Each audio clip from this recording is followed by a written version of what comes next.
Hello everyone, recipe by সৃষ্টির আরেকটি নতুন পর্বে সবাইকে স্বাগতম। সবাই কেমন আছেন? আশা করছি সবাই অনেক ভালো আছেন, আমিও ভালো আছি। বিকেল হলেই মনে হয় কি খেতে মন চাইছে। তো এই ধরনের ছোটোখাটো খিদা মেটানোর জন্য বাসায় থাকা মাত্র কয়েকটা উপকরণ দিয়েই তৈরি করতে পারেন এই মজাদার রেসিপিটি। তো চলুন কথা না বাড়িয়ে ঝটপট রেসিপিটা দেখে ফেলি।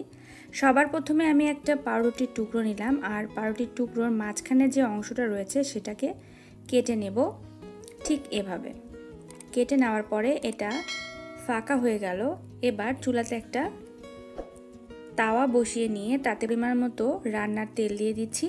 এবার এর মধ্যে পাউরুটির টুকরোটা দিয়ে দিচ্ছি, যেটা আমরা ফাঁকা করে কেটে রেখেছিলাম। সেটাকে বসিয়ে দিয়ে এর মধ্যে আমি একটা ডিম দিয়ে দিলাম।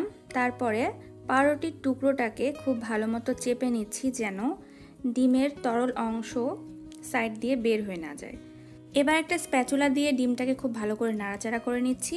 তার উপরে দিয়ে দিচ্ছি পেঁয়াজ কুচি, আরও দিয়ে দিচ্ছি কাঁচামরিচ কুচি।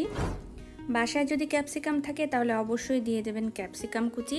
ক্যাপসিকামগুলোকে আমি চারকোনা কোনা করে কেটে নিয়েছি, দেখতে একটু কালারফুল লাগছে।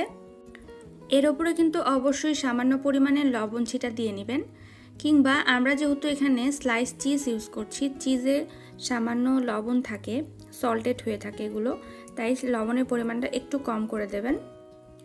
তারপরে স্লাইস চিজটা বসিয়ে দিয়ে কেটে রাখা যে পাউরুটির টুকরোটা ছিল সেটা কিন্তু উপর দিয়ে বসিয়ে দিয়ে ঠিক এইভাবে চেপে চেপে দুপাশ খুব ভালো করে ভেজে নিতে হবে। এটা বাচ্চাদের জন্য খুবই মজার একটা স্ন্যাক্স রেসিপি। শুধু বাচ্চারা না, বড়রাও কিন্তু এই রেসিপিটা অনেক বেশি পছন্দ করবে। আমি যখন বাসায় বানিয়েছিলাম, এটা একটা পাউরুটি খেয়ে মন ভরে না, এটা বারবার খেতে ইচ্ছা করে।